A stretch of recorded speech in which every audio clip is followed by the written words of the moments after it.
20 minutes, I will be able to convince you that mathematics in particular and science in general is very important. The same importance with other subjects that already have sort of higher positions in Indonesia, such as engineering or business and so on and so forth. Now, if we Google sustainable development on the internet, then basically this picture would appear, which basically there are 17 goals according to the United Nations to achieve sustainable development for humanity, for future, and so on and so forth.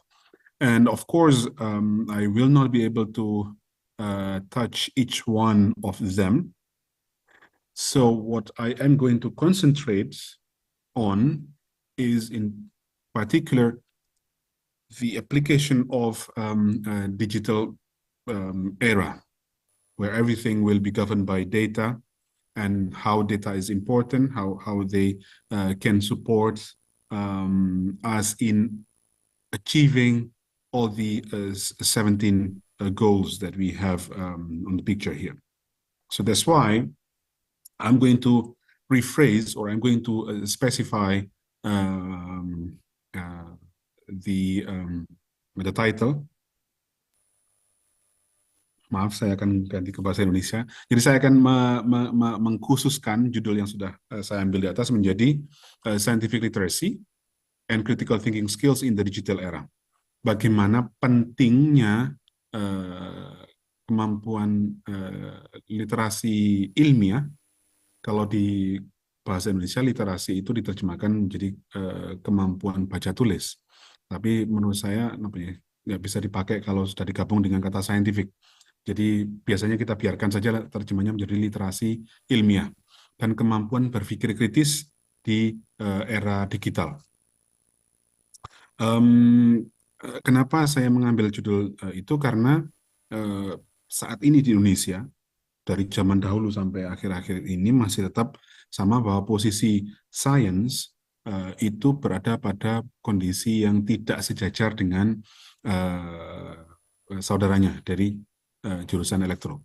Misalkan ini yang saya ambil passing grade untuk masuk ITB berdasarkan fakultas. Karena kalau di ITB itu yang dipilih oleh calon mahasiswa adalah fakultasnya. Jadi masuk ke fakultas dulu atau sekolah, baru kemudian nanti setelah setahun menjalani yang disebut dengan tahap persiapan bersama, baru kemudian masuk ke jurusan yang mereka minati. Nah, kalau kita lihat matematika dan sains secara umum itu berada pada posisi di bawah seperti ini.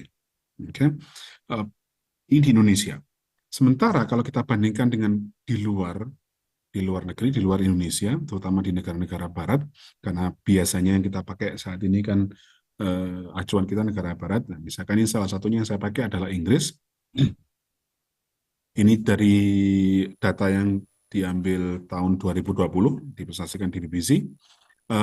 Kalau kita lihat, ini adalah income atau pendapatan lulusan perguruan tinggi di dunia kerja. Kalau kita lihat, posisi pertama masih diduduki oleh kedokteran, bisa dimaklumi karena kedokteran, karena kesehatan itu posisinya sangat penting. Kemudian yang kedua adalah ekonomi. Baru kemudian ini yang tidak kita bisa bayangkan ada di Indonesia. Berikutnya adalah matematika. Jadi lulusan matematika itu posisinya di atas lulusan teknik, jurusan teknik. Gitu. Nah ini yang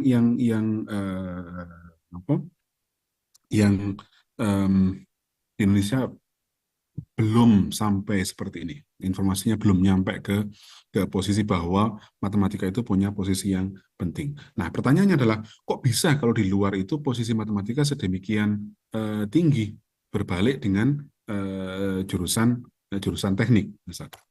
Alasannya karena ini. Karena dan karena posisi tinggi tadi itu mengakibatkan secara timbal balik persyaratan untuk masuk matematika itu lebih tinggi dibandingkan untuk masuk ke jurusan teknik. Nah, kenapa bisa seperti ini? Karena matematika itu membantu mahasiswa untuk membangun analytical skills, kemampuan analitis, dan juga analytical attitude, perilaku analitis. Oke, seperti apa yang disebut dengan kemampuan analitis dan perilaku analitis seperti itu? Nah ini, jadi misalkan kita belajar untuk pay attention to all the assumptions involved in a given problem or situation.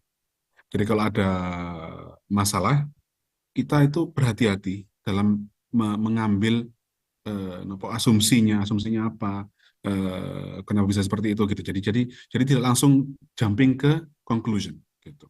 Kemudian juga kemampuan untuk membreakdown masalah yang rumit menjadi tahapan-tahapan masalah yang bisa diselesaikan dengan lebih sederhana gitu. Ini yang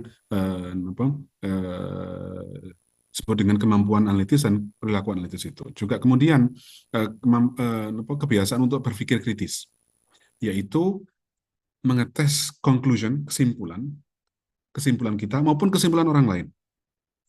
Dan kita yakinkan, make sure bahwa kesimpulan itu diambil berdasarkan data yang cukup dan reasoning yang akurat dan penalaran yang akurat. Nah, ini kemampuan yang perlu, sangat penting, dan kita bisa melihatnya terutama ketika musim politik, musim pemilu gitu. Ini contohnya, ya. Dan ini masalah bukan hanya di negara berkembang seperti di Indonesia, tapi juga masalah di banyak tempat. Ya, misalkan di negara-negara yang kita pandang selama ini sebagai negara maju, negara barat, misalkan ketika kemarin masalah COVID, itu kita juga melihat bagaimana kemampuan berpikir kritis ini juga dites gitu. Oke, nah terus kalau sudah punya kemampuan seperti ini, kalau sudah punya kebiasaan seperti ini, kemampuan berpikir kritis dan seterusnya, kenapa lulusan itu eh, punya peluang yang lebih besar di dunia kerja? Kenapa income-nya itu juga lebih besar dibandingkan dengan jurusan-jurusan yang lain gitu? Karena eh, kalau si calon pekerja itu, si calon employee itu punya kemampuan seperti ini, mereka bisa menganalisa gitu, yang dan juga bisa menyesuaikan diri dengan bidang yang akan dimasuki. Jadi eh, kesempatan kerjanya itu lebih luas gitu. Dan ini yang saya dengar, walaupun saya belum mendapatkan saya belum mendapatkan data atau informasi yang resmi gitu. Kalau beberapa tahun terakhir kita mendengar jurusan aktuaria, lulusan aktuaria itu banyak diperebutkan di perusahaan-perusahaan asuransi. Saat ini yang saya dengar itu sudah terjadi pergeseran. Yang dicari bukan lagi lulusan aktuaria, tapi lulusan matematika yang dicari oleh perusahaan-perusahaan asuransi itu. Sekarang lulusan aktuaria itu juga posisinya juga sama, mereka harus bersaing dengan lulusan aktuaria yang lain. Gitu. Ya, kenapa ya? Karena jumlah lulusan dan jumlah lapangan kerja yang tersedia itu tidak sebanding dan pasti akan terjadi saturasi gitu. Nah, jadi makanya dari itu yang saya dengar kembali akhirnya yang dicari adalah lulusan matematika lagi. Kenapa? Karena mereka punya kemampuan berpikir yang lebih. Uh, ini juga yang dipromosikan di Inggris, misalkan di bagaimana pentingnya matematika. Jadi pemerintah itu juga membuat brosur seperti ini contohnya. Nah, bisa Bapak Ibu adik-adik mahasiswa sekalian nanti bisa melihat ke sini. A world without mathematics means a world without bla bla bla. Dunia tanpa matematika berarti dunia tanpa. Nah, ini ada banyak contoh-contohnya yang dimasukkan sebagai contoh dalam brosur ini. Ada iklim yang sekarang penting juga, climate change, pemanasan global dan seterusnya, teknologi informasi, teknologi kesehatan dan seterusnya. Gitu. Ini bisa dilihat. Ini dari UK RI. UK RI itu UK Research, I-nya itu apa lupa saya. Oke, jadi ini lembaga resmi pemerintah. Jadi kita bisa bayangkan bagaimana pemerintah itu tetap mempromosikan pentingnya matematika kepada masyarakat. Nah, berkaitan dengan sustainability development yang berhubungan dengan apa, kesejahteraan masyarakat. Ini misalkan salah satu contoh yang saya ambil, ini fenomena 3 in 1 di Jakarta. Oke. Bagi dari mahasiswa yang mungkin yang belum pernah dengar atau lupa, jadi 3 in 1 itu diperkenalkan atau dibuat kebijakan itu dibuat sekitar tahun 90-an. Saya lupa persisnya siapa gubernur yang membuat kebijakan itu. Jadi di jalan-jalan utama di Jakarta, untuk mengatasi kemacetan, untuk mengurangi jumlah kendaraan, itu dibuat kebijakan bahwa kendaraan mobil roda 4 yang boleh melintasi jalan utama itu harus berpenumpang lebih dari atau sama dengan 3. Jadi kalau misalkan ada orang nyupir sendirian, itu akan kena denda, kena tilang. Jadi supaya bisa lewat di jalan itu, sementara jalan itu jalan penting, jalan paling dekat dan seterusnya dari ke tempat kerja misalkan, jadi mereka harus mencari penumpang tambahan. Nah, ini memunculkan fenomena seperti pada gambar ini, di mana di pinggir-pinggir jalan itu banyak eh, bapak atau ibu-ibu yang menawarkan menjadi penumpang tambahan di mobil mereka. Gitu. Nah, kemudian eh, ini dihapuskan, fenomena ini dihapuskan akhir tahun 2000-an, saya lupa persisnya tahun berapa ini, tahun 2016, April 2016, kebijakan itu dihapus dengan berbagai pertimbangan.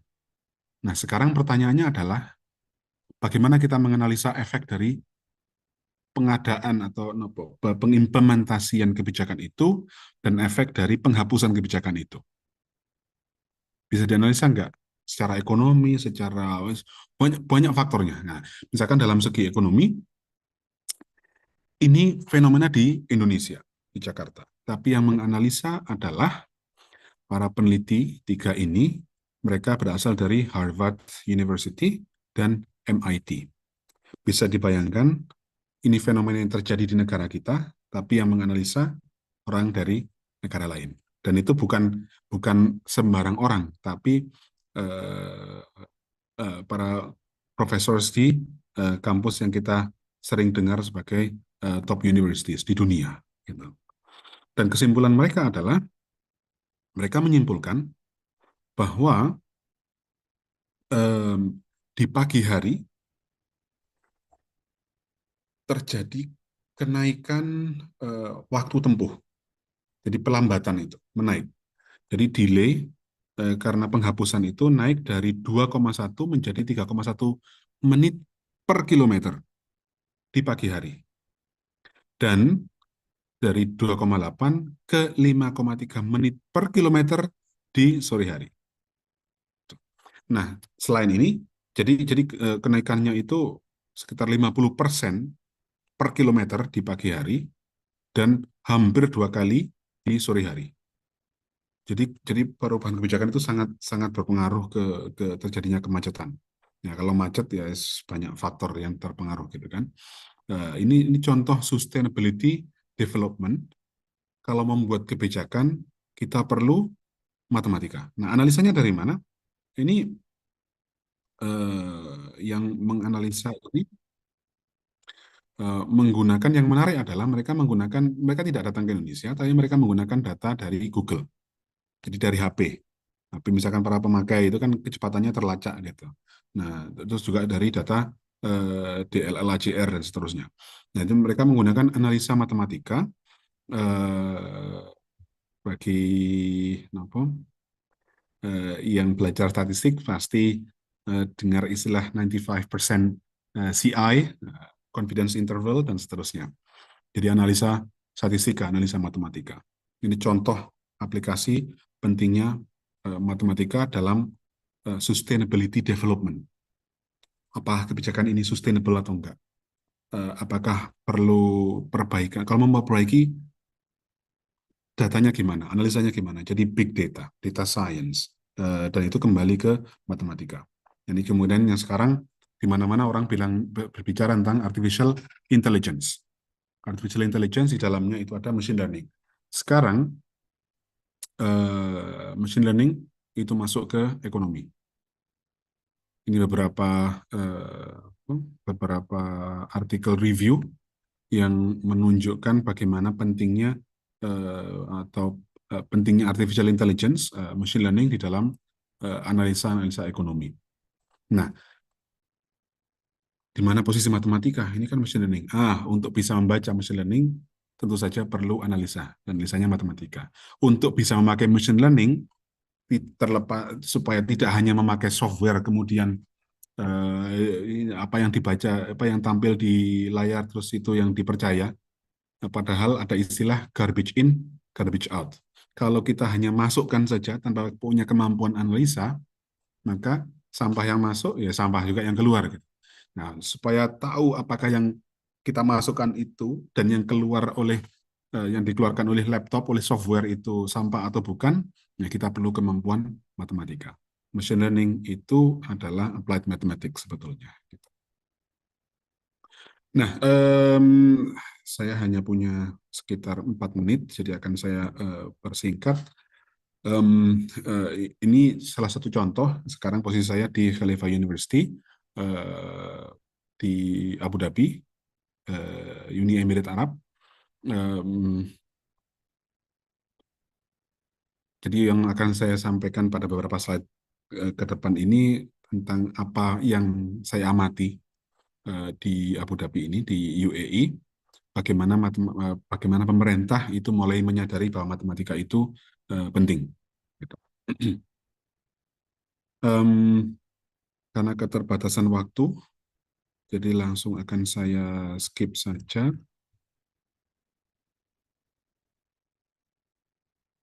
Nah, ini ada sebuah artikel di Nature. Nature ini adalah jurnal ilmiah yang paling top untuk bidang sains. Kurang lebih sekitar 3 tahun yang lalu. Tapi ini artikel yang menurut saya itu sangat mewakili apa yang ingin saya sampaikan kepada Bapak Ibu dari mahasiswa sekalian, yaitu bagaimana negara kecil, karena UAE ini negara yang kecil sekali, lebih kecil dari Jawa Timur bahkan. Tapi negara yang kecil ini bisa dalam waktu yang singkat, dalam 6 tahun, itu bisa berkontribusi dalam pengiriman penelitian di Mars. Kok jauh amat Mars? Ya, bulan juga bagian dari yang sekarang berusaha dicapai, berusaha dieksplorasi. Pak, tapi kan bulan sudah dari tahun 70-80 orang sudah menginjakkan kaki di bulan. Yang berbeda adalah kalau dulu nyampe ke bulan itu untuk menunjukkan teknologi bisa sampai ke sana, penelitian dasar tentang karakteristik bulan dan seterusnya.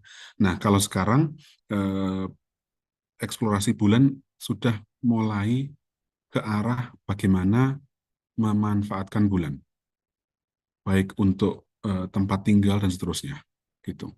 Nah, salah satu pertanyaannya misalkan beberapa waktu yang lalu ada konferensi dalam bahasa saya mengistilahkan gini, kalau misalkan ada sebuah pesawat ruang angkasa dari negara Indonesia misalkan nyampe di bulan, bisakah Indonesia mengklaim bahwa daerah itu punyanya Indonesia? Gitu. Seberapa besar daerah bulan itu bisa diklaim sebagai bagian dari Indonesia, misalkan seperti itu. Okay? Nah, jadi yang sekarang sudah agak lebih jauh dari bulan, sekarang ke Mars. Nah, yang menarik adalah sebagai penutup presentasi saya, bahwa di UAE sebagai negara yang penghasil minyak, salah satu penghasil minyak, produsen minyak terbesar di dunia, itu tentu saja banyak engineers dan technicians. Nah, sekarang mereka menyadari bahwa we have a big shortage of scientists. Jadi sudah banyak engineers dan technicians. Nah, mereka sekarang menyadari bahwa mereka perlu scientist. Dan yang mengatakan ini adalah minister, jadi menteri untuk pendidikan tinggi dan ketua dari ini UAE Space Agency. Oke, jadi UAE sudah mulai menyadari pentingnya sains. Dan kalau kita lihat, saya mau minta contoh mana ada negara yang teknologinya maju yang tidak dibarengi dengan kemajuan sainsnya juga. Gitu. Nah, demikian. Jadi sebagai penutup, ini sebagai contoh bahwa di jurusan matematika di Khalifa University, itu saat ini 100% dosen-dosennya itu dosen ekspat. Belum ada yang dosen lokal. Gitu. Jadi memang sains itu baru dipandang. Jadi posisi sains di UAE itu masih sama dengan di Indonesia, dan mereka sudah mulai menyadari pentingnya sains, dan mereka mulai bergerak ke arah sana. Tinggal bagaimana dengan kita di Indonesia. Nah, sekarang pertanyaannya adalah, bagi kita yang di Indonesia, apakah matematika khususnya dan sains secara umum itu ada role-nya nggak, ada perannya nggak dalam sustainability development. Nah, terserah kita bagaimana menjawabnya. Demikian presentasi singkat saya. Waktu saya kembalikan kepada Pak Rio sebagai moderator. Thank you very much for your speech. For the next session, it will be discussion. For anyone who would like to ask a question, please, you may raise your hand, and then I will ask you to unmute your microphone and ask the question. So a question from the audience, please. Yes, for Ahmad Farouk Al-Fikani, you are welcome to unmute your microphone and ask the question. Oke, selamat siang, assalamualaikum, Prof. Hadi. Ya, may I speak in bahasa, right? Or, okay. Prof, sangat menarik ya, topik yang Prof sajikan di bidang how mathematics can integrated with other subject. Saya dosen di teknik mesin, Prof. Kebetulan juga tertarik mengenai mempelajari artificial intelligence untuk optimasi produksi biodiesel. Dan memang AI atau machine learning ini tidak lepas dari semua bahasa matematika. Nah, ini memang untuk orang yang memang bukan background-nya mathematics, ini sangat challenging, Prof ya. Karena kan kita didasari dari engineering itu adalah persamaan differential equation, lalu deret Taylor yang mana itu menyelesaikan dynamic problems gitu. Nah, pendekatan sekarang adalah bagaimana kita optimasi atau machine learning. Dalam topik saya adalah proses pembuatan biodiesel itu memerlukan treatment atau katalis yang banyak gitu kan. Dan how to optimize to obtain the best treatment. Nah, ini challenging buat kami untuk bisa melaju pada top tier jurnal gitu kan, intinya gitu. Nah, mungkin ada suggestion, Prof ya, how to start. Kadang saya memulai dari very basic, Prof, learning Python, mungkin bahasanya dulu bukan matematik dulu kan, kadang itu agak sulit juga. Nah, atau kita mempelajari artificial intelligence secara general dulu, neural network gitu kan, mathematic equations, karena kan itu pasti ada multipling equation yang memang digunakan untuk menentukan yang optimum gitu kan. Nah, mungkin ada based on your experience, Prof, saran buat kami engineering faculty to bagaimana kita improve our research in terms of machine learning and artificial intelligence. Terima kasih, Prof. Hadi. Ya, terima kasih Pak Ahmad, pertanyaannya yang menarik. Ini tentang bagaimana mengoptimasi, mencari katalis yang paling bagus untuk mendapatkan hasil yang kita inginkan. Ini saya teringat salah satu teman baik saya, dulu pernah jadi dosen di University of Oxford, lulusan ITB, teknik mesin, maaf kok teknik mesin, ya mungkin nggak usah teknik mesin. Namanya Mas Fauzan Aliman. Nah, beliau itu tadinya dosen, kemudian membuat spin-off company, startup. mendirikan spin-off namanya itu Alloy UK. Nah, dari nol, sekarang beliau sebagai co-founder, jadi salah satu pendiri dari startup company itu, posisinya masih di Oxford, tapi sudah buka cabang di Amerika dan di Jepang. Awalnya itu mereka pendiri itu sekaligus pekerjanya, sekarang Mas Fauzan ini sudah mempekerjakan lebih dari 100 orang. Dan company mereka itu sudah berharga berapa kemarin bilangnya ya, 1 juta US dollar. Gitu. Jadi sudah besar sekali. Ya belum terlalu besar, tapi sedang besar, jauh dari yang mereka bayangkan di awal. Nah, yang menarik adalah mereka itu salah satu yang dijual itu adalah jadi mereka itu membuat software sebetulnya. Mereka membuat software untuk komposisi-komposisi alloys. Jadi mereka membuat material baru dari komposisi-komposisi. Nah, itu mereka untuk membuatnya itu mereka pakai machine learning. Jadi berdasarkan machine learning, kriteria material yang diinginkan, kualifikasinya seperti apa. Nah, itu campuran alloy-nya itu apa saja. Nah, itu mereka pakai machine learning, kemudian mereka cetak pakai 3D printing. Dan 3D printing hasilnya ini yang mereka jual gitu ke perusahaan-perusahaan. Dan jadi pertanyaan tadi sangat berkaitan dengan pertanyaan. Nah, saya mungkin tidak bisa menjawab pertanyaan secara langsung, secara to the point. Mungkin nanti Pak Ahmad bisa kontak beliau, Mas Fauzan Aldiman. Nah, salah satu yang beliau bilang ke saya adalah kalau di perusahaan itu kadang itu tidak harus ilmu baru, bisa ilmu lama, paper lama gitu, machine learning yang lama gitu yang diimplementasikan itu, yang kalau di perusahaan tidak perlu sesuatu yang baru, tapi yang mereka perlukan adalah hasil gitu. Nah, tentu saja kalau jurnal, kalau targetnya publikasi pasti akan beda. Tapi saya yakin kalau ngobrol dengan beliau bisa mengarahkan juga, karena background-nya juga dulu pernah jadi dosen. Gitu. Maaf, saya nggak enak memotong, tapi the time is actually up. Apologies. Thank you very much, Professor Hadi.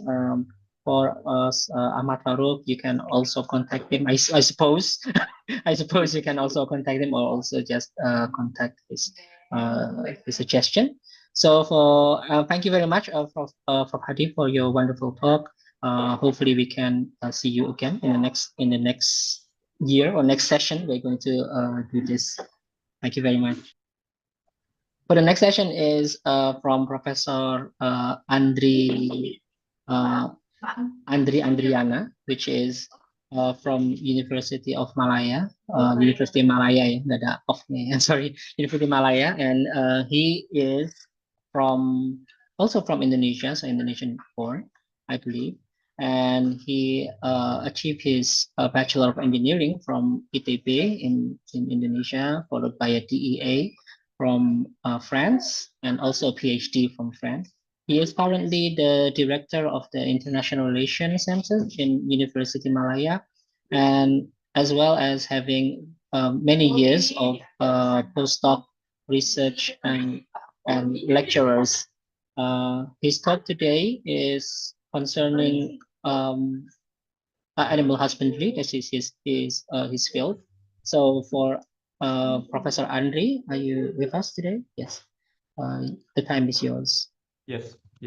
Okay. Thank you very much.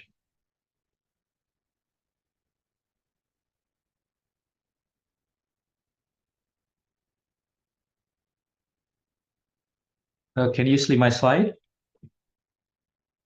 Yes, we can. Okay. Again, Assalamualaikum warahmatullahi wabarakatuh. Selamat sore. Very good afternoon. Thank you so much for the kind introduction kepada moderator ya, Rio Risandiansyah.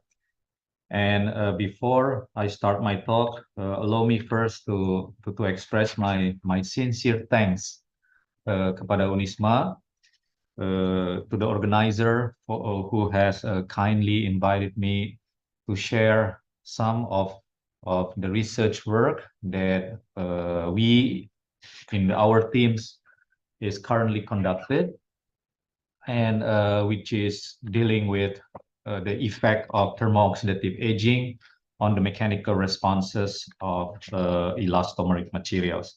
So as has been mentioned earlier by the moderator, my name is Andriana. At the moment, I am a professor in the Mechanical Engineering Department, University Malaya di Kuala Lumpur, Malaysia. And at the same time, I'm also currently the director of the International Relations Center. So with the main responsibility is to support the university effort for international partnership and also global engagement. Right. So again, thank you so much kepada panitia, kepada Unisma yang telah dengan baik hatinya invited me to give a talk in this conference. So perhaps just to start, there will be four main parts that I would like to conduct my presentations.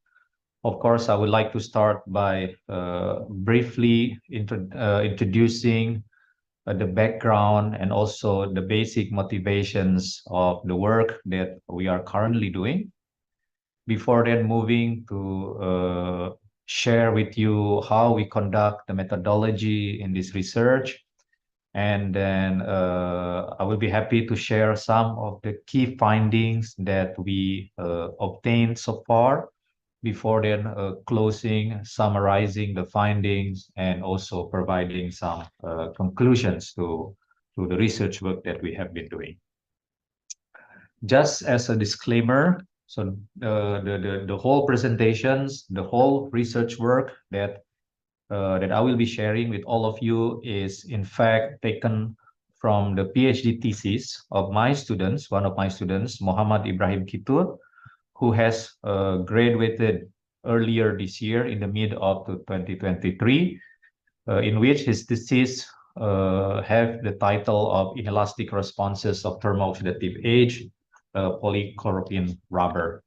So my presentations will basically take some part of the research work that conducted by Muhammad Ibrahim Kitur. Okay, just to start about the background of the work. So as what the title mentions, the focus is on elastomeric materials. So what is in fact elastomeric materials or elastomer, or simply in a simple word is simply a rubber materials. So basically it is a class of polymeric materials which are capable to undergo large strain.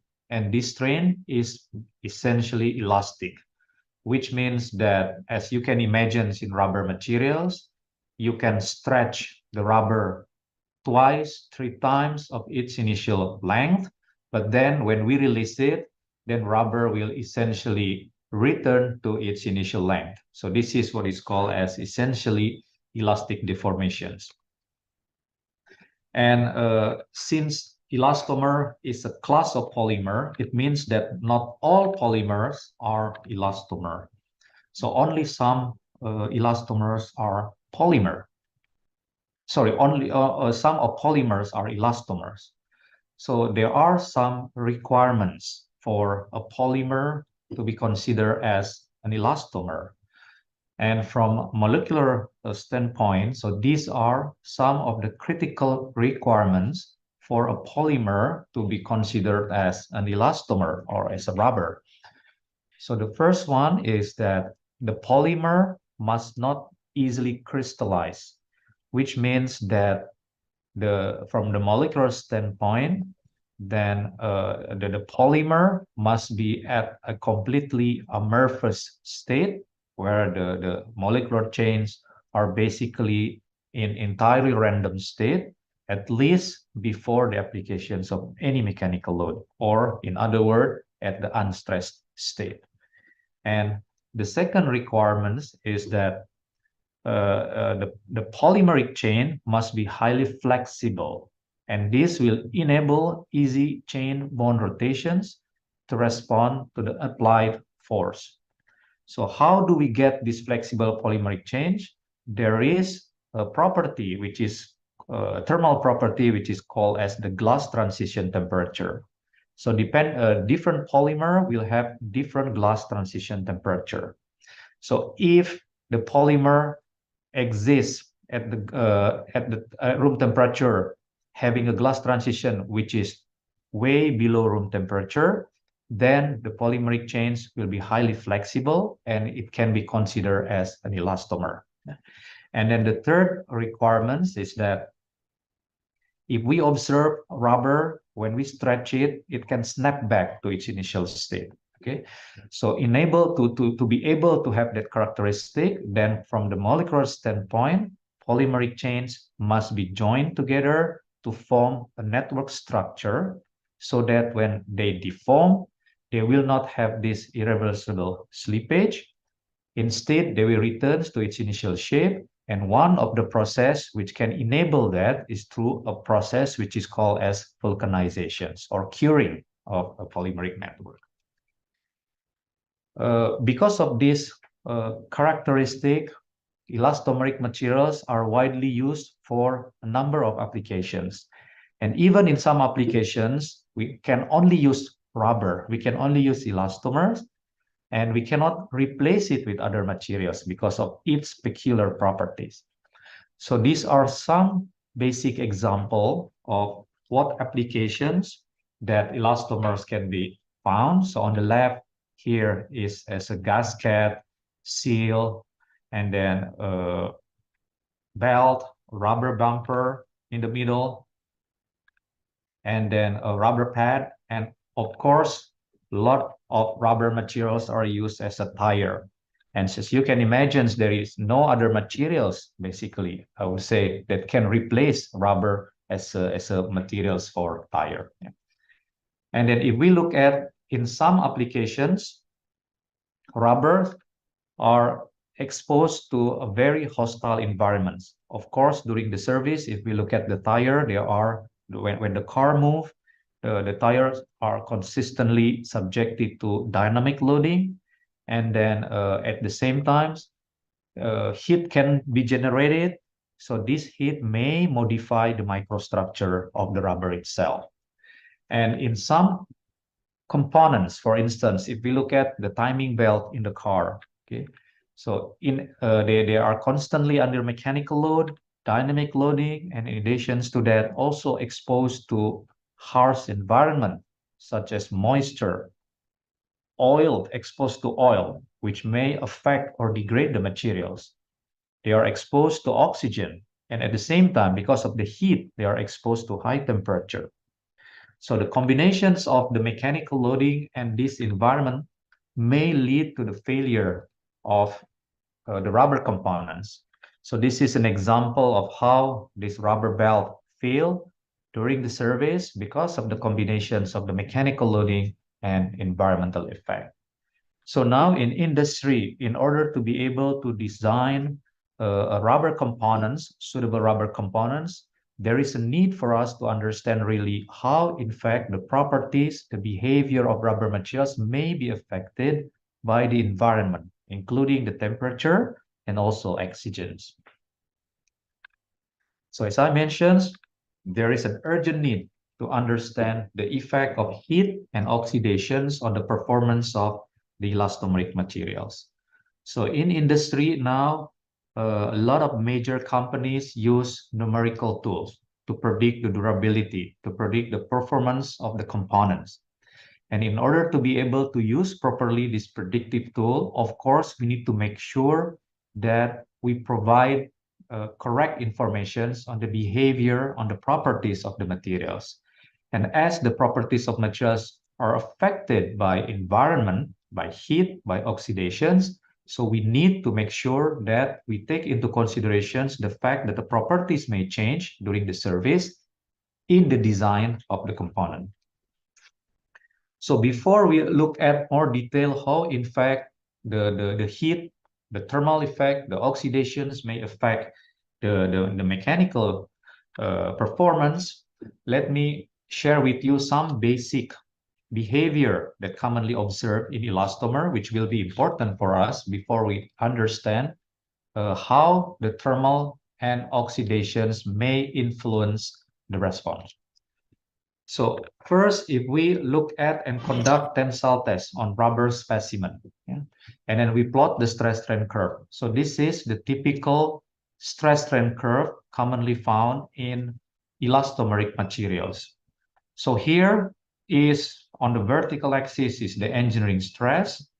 On the horizontal axis, this is a stretch. Stretch means that the ratio between the deformed length over the initial length.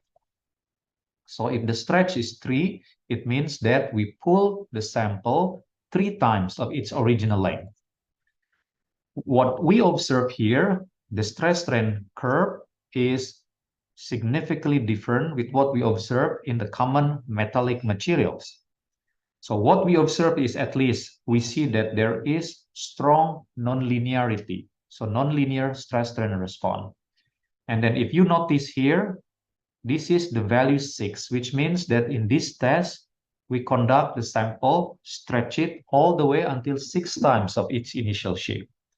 So basically, when we release the load, the specimen will essentially return to its initial length. So the deformation is essentially elastic. So this is very particular to rubber as compared to metallic materials.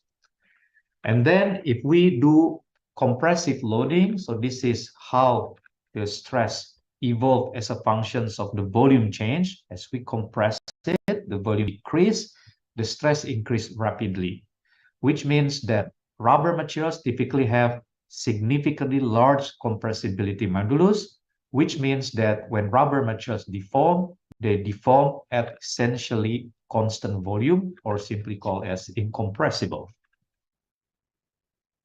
Now, in addition to simple tensile loading, of course, rubber materials in service, they are subjected to dynamic loading.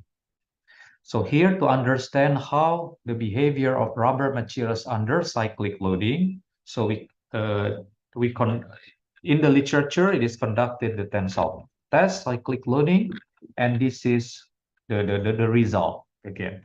So here, basically, we pull the sample, we release it. We pull again, we repeat it to a constant stretch of maximum stretch of 4. So we pull the sample until the length 4 times and then release it. And then the second one until 4 and release it until 6 cycles. So how to read this response is that we start from the 0, and this is the first loading curve all the way here. And then when we do unload, it does not follow the same path, but instead following another path. And as we reapply the load, then instead of following the initial curve, it follows another curve which is much, much lower than the first loading curve. And then the process repeated, and we see the decrease in the stress strain curve, but the decrease is less significant as compared to the decrease between the first cycle to the second cycle. So what we observe here is that if we look at the first loading cycle and the second loading cycle, they are different, as if the materials get softened. And this is commonly known as stress softening or Malin's effect. And the second thing is hysteresis, which means that if I look at between the first loading and the first unloading here, the paths are not the same. So there is the difference between the two, and this is called as hysteresis. And this is corresponding to the amount of energy dissipated during one cycle. And then finally, we notice that here, the small amount, the materials does not entirely returns to the origin. So there is certain amount of permanent deformations. This is typically known as permanent set in rubber materials.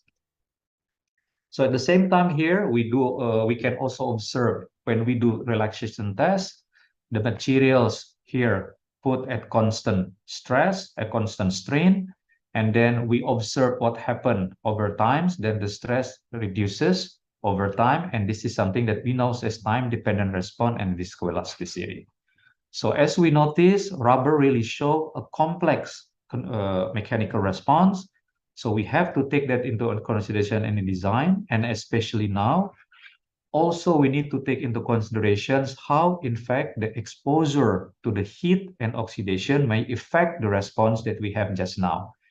And the effect of this heat and oxidations will lead to materials degradations, something which is commonly called as thermo-oxidative aging. So in this work, we would like to look at how, in fact, thermo-oxidative aging will affect the mechanical response of rubber. So allow me to just quickly go through how we conduct the methodology. So we focus on the materials, a special class of rubber materials, which is polychloropene rubber, CR. Very generic compositions containing 25% weight of carbon black and hardness 49. And the sample is simply following the STM standard. And then these samples are then put in an oven, heated to various to one fixed temperature, 120 degrees Celsius, for various durations. So 2 days, 3 days, and 4 days. And we compare how is the effect of exposure to this heat to the mechanical response of the rubber.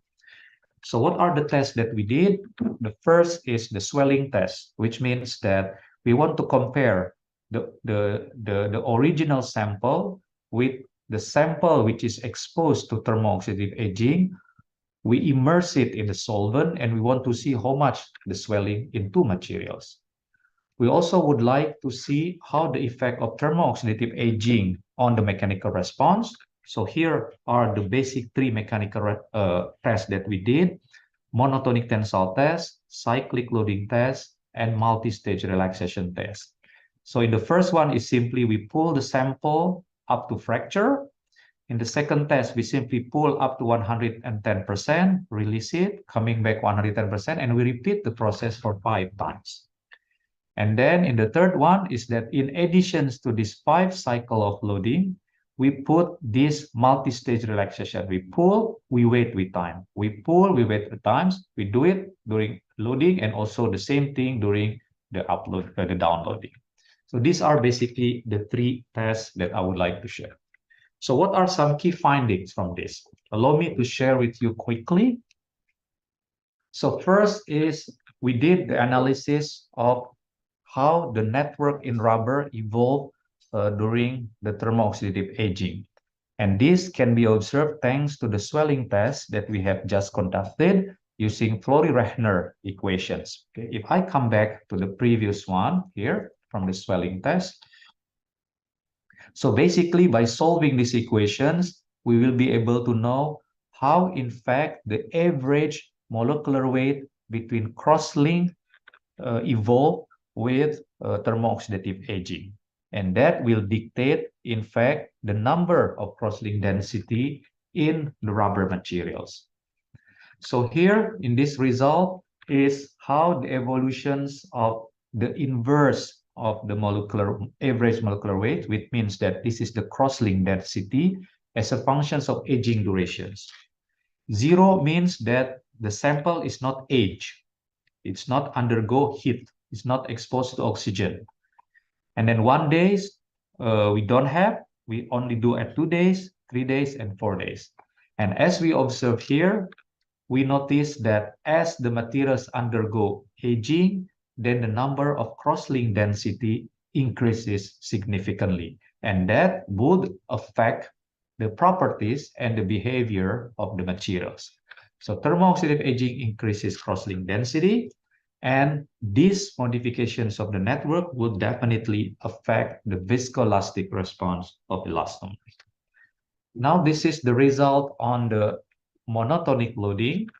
So first is for unaged, which means that it is not exposed to the heat. And then this one heat 2 days, 3 days, and 4 days. So what do we observe from this is that we see really how thermo-oxidative aging modify the stress-strain characteristic of the rubber materials. And 3 things that we observe. First is that tensile strength. The tensile strength and also the stiffness, the slope of the curve. So the slope of the curve basically increases with thermo-oxidative aging, while the strain at fracture decreases with aging. And then the next thing is that we did this what is called as monoreblane analysis to see how the modulus, the stiffness evolved as a function of aging duration using Fleury-Rechner that we have determined previously and compare with other method with monoreblane method, and we notice similarity, more or less correlated the 2 methods with the same observations that the shear modulus, the cross-link density increases with aging. And then at the same time, when we split it into 2 components of shear modulus, then both also evolve. The shear modulus GE is in fact related to viscoelastic response, the blue one, and the black one is related to GC, which is the elastic part of the response of the shear modulus. And then with these observations also, we propose the kinetic of network alterations. So if here in short is that if this is the illustrations of unaged sample, and then upon heating, then as what we notice in the swelling test, the cross-linking density increases. So there are many more cross-linking inside the rubber. And then how does it happen? If we simply illustrate one single polysulfide crosslink, because as we understand that in polymeric chains of elastomer, there is the polymeric backbone, and they are connected through curing during the vulcanization process using polysulfide crosslink. So what will happen is that because the atomic bonding strength between sulfur is lower than the covalent bonding between the carbon-carbon in the backbone, so it is believed that the first chain scissions or cutting of single polysulfide change to become many single monosulfide crosslink, and this is responsible for the increase of the crosslink density. And when there is increase in the crosslink density, what happens is that the contour length, the molecular weight, in average molecular weight between 2 crosslink then become reduced, as can be illustrated here. On the left here, whenever the sample is not aged, on the right here, when the sample is aged. Now moving to the mechanical response, how the mechanical response under cyclic loading is affected by thermo-oxidative aging. So here is unaged sample, 2 days, 3 days, and then 4 days. I put all the scale on the same scale, so you can see really a significant effect of thermo-oxidative aging on the stress-strain response. So what we observe first, if we talk again about a stress softening or Malin's effect, which occur on the first 2 cycles, this is the easiest way to observe. So what happened is that the stress softening significantly increased with aging. So this is very small, getting larger here, further larger, and finally we observe at 4 days is significantly much larger than the previous one. And the similar observations, if we look at the hysteresis as well become much more significant as aging increases. And then finally, we observe that there is a significant stiffening effect whenever the aging is increasing. The last one is about the multi-stage relaxation response. So here is the typical response only for this part during the multiple relaxation stage. And I plot the engineering stress as a function of engineering strain. Then the typical response is given by the red color. And then with this, we try to decompose the response into the sum of the equilibrium hysteresis in green and estimated equilibrium hyperelastic, which is the blue dashed line here. And then if we compare how the response change as a function of thermo-oxidative aging, this is unaged. Here is 2 days, 3 days, and 4 days. So this is the most aged sample. We really see strong modifications of stress response. So if we notice here, for instance, what happened is that during the relaxations, during uploading, the stress decreases, while during downloading, the stress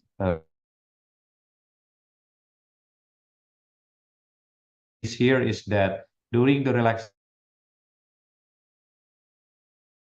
and reach certain value which correspond to equilibrium state, and then this is what happened opposite directions, excuse me, where the stress increases during the relaxations in unloading.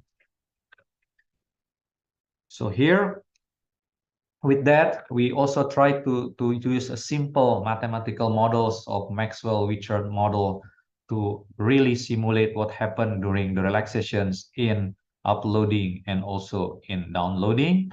And then with this simple 3 elements of Maxwell-Wichert model, we did manage to reproduce the experimental data. And then the red one here, the circle is the experiment, and then the dashed line correspond to the simulations or modeling. So here is during the unloading, and this is during the uploading. And then we see that this simple model is capable to capture the relaxation characteristic and thus the effect of thermo-oxidative aging. So with that, allow me to just summarize the conclusions. Is that we observe the evolutions of elastomeric network, which is characterized by the change in crosslink and entanglement. And then we notice the increase in stiffness with thermo-oxidative aging. And then also we have proposed a cinematic representation of kinetics, which is involved in the evolution of elastomer. And then we notice that Malin softening or Malin's effect increases with thermo-oxidative aging. And then also similar thing is observed for hysteresis, where hysteresis loss also increases with thermo-oxidative aging, and stress relaxation as well. And then the simple Maxwell-Wichert model is capable to accurately predict the stress relaxation response, and thus able to predict the equilibrium state by these simple models. So with that, I close my my presentations, and I will be happy to take questions. Thank you very much. Thank you very much, Professor Andri. For the next session, we might have one very short question because it's actually the time is it's already up from a minute ago probably. So if there's any question, please raise your hand, but please keep it short if you can.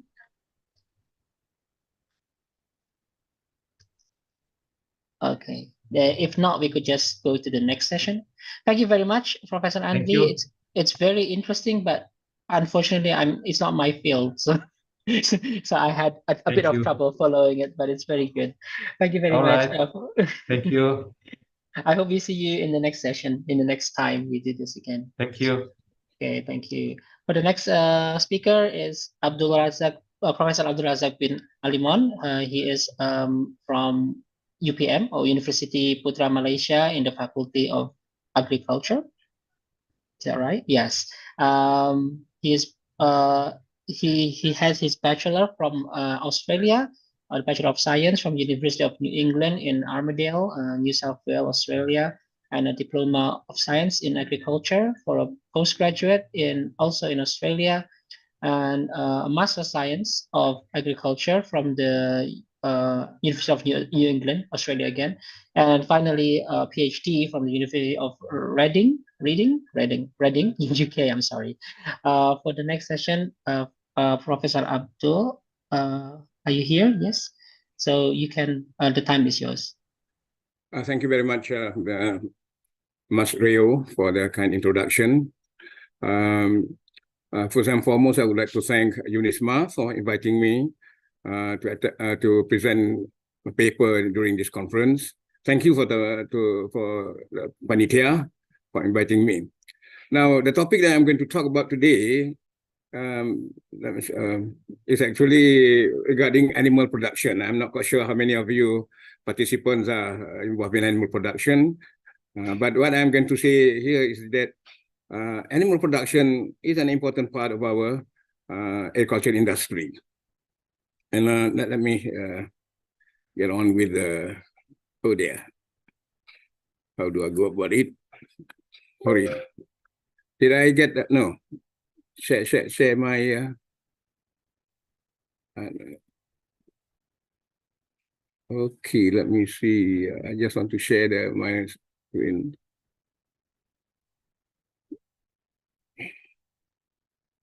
Okay. Okay, can you see that my screen? Yeah. Yes. Is it okay? Okay, good. Okay then. Perhaps you can share screen. Oh, sorry. Yes, you can. Okay yeah. now? Okay, there you go. Okay, Yep. okay, thank you. So, as mentioned earlier, actually I was a professor at the University Putra Malaysia for some years, and I retired some time ago, and I joined the University of Gajah Mada as an adjunct professor, and until now. So as it is, I'm quite familiar with both Malaysia and Indonesia. Now, as I mentioned earlier, we are discussing about whether animal production is sustainable or not. Now, there's quite a number of issues now regarding animal production, because animal production is actually necessary to provide us animal food, milk, meat, and so on. But at the same time, the production of these animals, or the production of meat and eggs and so on, do provide some disadvantage to our environment. In many cases, it does affect our environment in the form of production of gases, especially greenhouse gases that is actually emitted by many ruminant animals and also non-ruminant animals to the form of affluent and so on. So animal production basically is a system where we raise animals, and these animals will be later on either slaughtered or kept for milk production. Chicken, for example, will be producing eggs and so on. And those are actually, they provide a major source of protein for our human population. And of course, it's not only that. Animals are also for companion. You have horses that are being kept for racing, for sports and so on. And we have also pets and things like that. But then, of course, those animals are more for companionship, and they do not contribute so much to providing food for the human population. And again, in terms of economic, more than 1.3 billion people are involved in farming and involved in this livestock production. So it is an important part of our livelihood, especially in the developed and also both developed and developing countries. Of course, in the developed countries, the contribution of livestock is about 40% of agricultural output, whereas in our developing nation, it is much less than that. But still, again, it is an important part of our industry. So, as I said earlier, is it sustainable? Now, if we are looking at the way we produce animals here, and put this animal in farms, under intensive system of production and so on, it doesn't seem to be sustainable, because it requires feed, and feed costs a lot more than in terms of energy use and so on. In fact, to produce 1 kilogram of meat is about 10 times more than to produce 1 kilogram of energy required to produce 1 kilogram of grain, for example. So that there is a lot of high use of fossil fuel, and this contribute to the production of gases that the cause of any greenhouse effect in the world. So that is the major thing that is much in the controversy now, because animals do produce all those greenhouse gases which can affect the environment. It can affect global warming, and I think many of you understand that the world is actually slowly getting warm. In fact, in the last 50 years, it has been thought that there's an increase of about 2 degrees centigrade overall. And if this is not mitigated, by the year 2030, if things are not changed, then it might not be reversible. In other words, we cannot do much to, it will keep on getting, and the world will get warmer.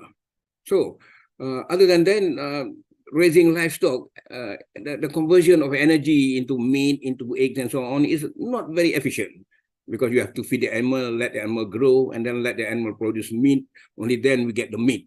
So, as I said earlier, of course, the easier to be growing plants, where plants can provide protein too. But of course, protein from animals and from plants are slightly different in terms of their nutrient composition. And the requirement for meat is actually more in terms of protein requirement, and of course, many other things too. Now, the other thing is that animals require arable land.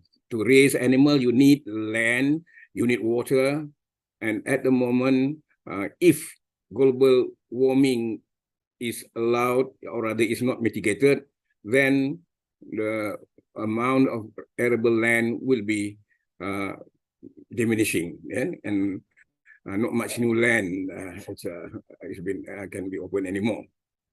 Now, looking, so after all this, we are talking about climate change. Now, this climate change is actually a change in world temperature, a change in rainfall frequency and amount and so on, a change in humidity, and this will cause a shift in weather patterns. And of course, there'll be floods here and there, there'll be drought here and there, and it'll be erratic. The weather will be erratic. And of course, this is probably actually due to the greenhouse effect of due to our own doing too, of course, production of these greenhouse gases, especially methane, is not necessarily from animals. It's also from wasteland, for example. Fermentation of or rotting of leaves and organic material can also produce methane. So there's not much you can do about those natural things. But of course, when it comes to raising animals, there are some things that we could do to help slow down the emission of methane, carbon dioxide, CFCs. These are the chlorocarbons, gases, and so on. So how does climate change affect an animal? Now, it doesn't affect animal only; it affects humans too. Yeah. For example, when you think about the high temperature, that can cause heat stress to animals, especially in our tropical condition. If the temperature goes up by 1 or 2 degrees, that can cause a lot of havoc in terms of the physiology of the animal. And of course, on that line, the heat stress, or the high temperature will affect intake of the animal in terms of how much it can consume and whatnot. And when intake is affected, the growth of hormones will also be affected, and then the animal will be suffering from reproductive failures. They do not breed very well, and embryonic survivability tends to go down. And of course, there will be some behavioral changes too, and so on. Yeah? So now, not only they affect animals, the climate change too will affect the sources of feed. Yeah, the limited feed resources, for example. Now, high temperature affect growth of plants, affect growth of grain that we grow. They affect the yield, poor quality, poor growth, poor nutrient content, high lignin in forages, and so on. And of course, some of the species may not survive the high temperature. So climate change is actually real, and it is true that in some areas, some part of the world being affected by high temperatures and change in vegetation, and so on. Even change of fauna. Yeah. For example, insects. Some of the insects cannot survive, and some of the animals cannot survive under hot weather. So it is our duty as animal scientists to ensure, or rather to find ways and means so that we can reduce the effect of animal raising or the animal production in terms of contributing to global climate change. Okay, now, is it sustainable? When you look at it, of course, when it comes to society, people and so on, well, it does. It gives jobs to a lot of people. Animals contribute to meat and food and so on. And in terms of economy, of course, it is profitable in what we are doing now. Except that, as I said, in terms of the environment, it might not be. And because the high cost of production and the high cost of feed required, and the high cost of fossil fuel used to maintain this animal actually contribute to the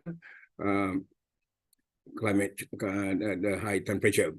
And of course, land and water resources will be, we are supposed not to, the world has agreed not to open up new land because that will clear up forests and so on. And water resources have to be really regulated so that we get enough drinking water. And of course, under animal production, there's also environmental pollution due to the effluent, due to the urine and feces that is excreted by the animal, and this need to be addressed too. And of course, what is required now, our product that we eat has to be traceable. In other words, we should know where it comes from. Again, diseases that are actually emerging now, and some of the diseases are due to climate change too. And of course, animal welfare and trade policy are one of those things that affect animal production. Of course, the demand by the world is that all animals should be kept under good condition, should be under good welfare, and so on. And that actually is one of the constraints that limits the development of the industry, the livestock industry.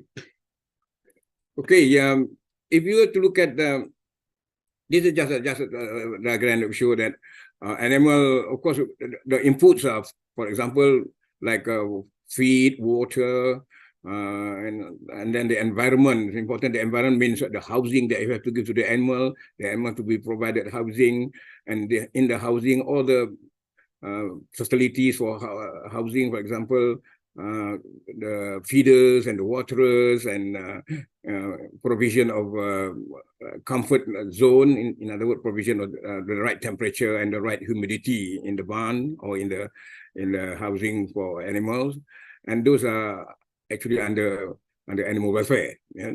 And of course, medication when the animal gets sick.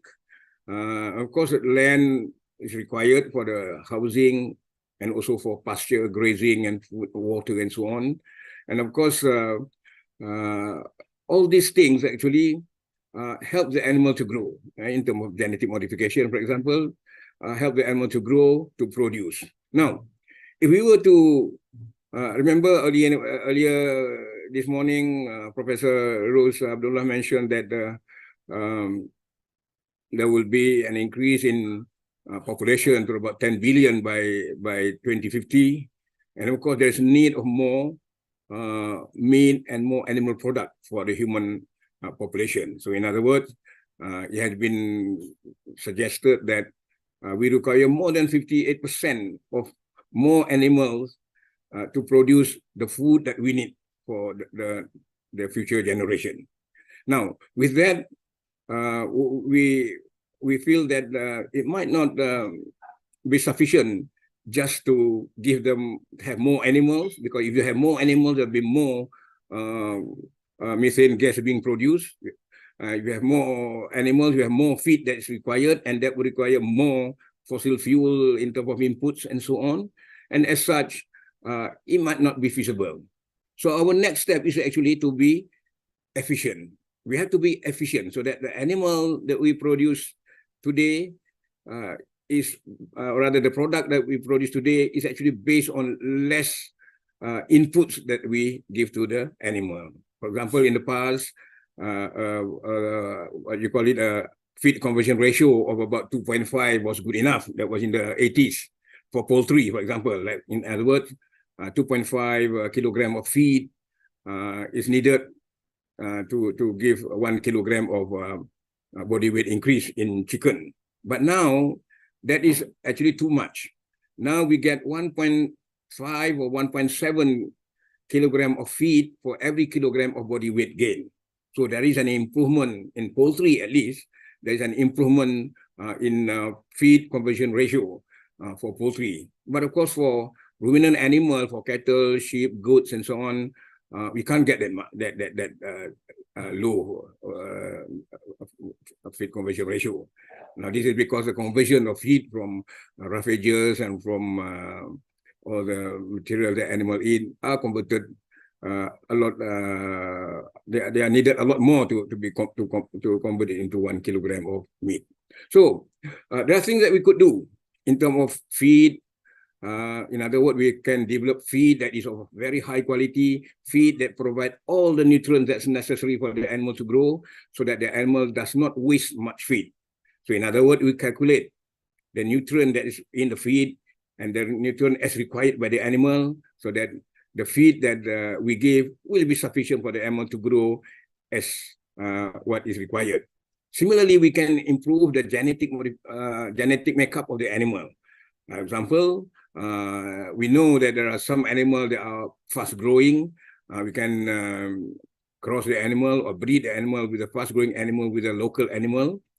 Possibly, for example, the local animal may be quite adaptable to our hot climate, whereas another animal may be a fast grower, and maybe you can cross them and so on. But there are now many techniques in genetic in reproduction where we can improve the animal through genetic modification, so the animal become more efficient genetically.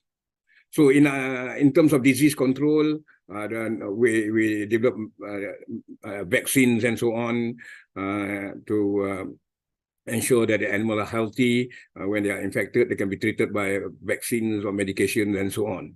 Now, when we look at the waste, now if all the inputs just now can be reduced in terms of if we reduce the feed that we give, and the high conversion efficiency and so on, then the amount of feed waste would be less, the amount of gases produced by the animal would be less, and wastewater and whatnot can also be controlled, will be less, and therefore the animal overall, or rather the system of production overall, will be a lot more efficient with less output from the animal, and this less output would contribute to the lowering of the greenhouse gases. Okay. One more minute, Prof. Yeah. Okay, let me look at this. How can we solve this problem? Now, in terms of nutrition and feeding, we can increase our feed resources. Yeah? In terms of feed resource base, at the moment we have the standard, or rather the common feed, corn, soybean, and all the waste byproducts and so on. But we need in future to develop new feed resources. At the moment, there's a lot of work being carried out to use insects as a source of protein for animal. We know that soybean meal, for example, is getting expensive, and soybean actually in competition with human food too. And therefore, we look into some other feed resources that does not compete with human requirements. So and now we are looking into things like looking at the use of insects, the use of worms and larvae and so on, the use of seaweed and so on. Those are not consumed by humans. And of course, we are looking for other novel feeds. For example, by products of industry, for example, we don't know. And there are so many things that we are looking into. Now, the other thing is to be efficient. Precision feeding is another way we can do. Farmers should be able to predict, or should be able, using softwares and things like that, should be able to look at what kind of feed that's needed, what kind of nutrient that is required by the animal of different stages or of different ages. So, of course, there are some additives and modulators that we use. Additives, even herbal additives that have been used to reduce methane production, and some of them have been found to be quite successful. And then, of course, changes in the ecology. They are manipulating the microbes in the rumen of the ruminant animal to see changes in the microbe to see if they affect them. Now, of course, the environment, the classroom system, spraying of water mist and things are the common things that we do to reduce stress in animals and at the same time increase their productivity. Of course, going through breeding, I mentioned this just now. In terms of genetic manipulation, there are lots of things going on now in terms of research where they extract genes from good genes from animals and then insert them to genes of the productive animal. And of course, these are the various things to do. Okay, with technology, we can, the advantage of this technology is that we use less energy, we use less fossil fuel, we increase our, in terms of efficiency, in terms of utilization of nutrients, less labor, less wastage, and of course, in a circular economy where even the waste can be utilized and for other purposes. Okay, just quickly, now the animal production has actually quite gone into quite deep in terms of technology. Yeah? A lot of the farms nowadays, especially in the West, where they are automated, and these farms are actually run on, as I said, on Internet of Things. And when the feed, for example, is low, then it is automatic that the feed will go to the animal. So robotics and things are getting very important in animal farming these days. In fact, in the dairy industry, it is one of the most developed industry in the Western parts, where even milking now is not by hand anymore. And I think you all know that a lot of milking in the milking parlor are actually done by robots. And the process of milking, the process of monitoring the amount of milk being produced, monitoring the quality of milk being produced, and so on, are all automatic these days. And of course, the feeding of this animal too, calculated, formulated, such that the animal get exactly the amount of nutrient required to produce the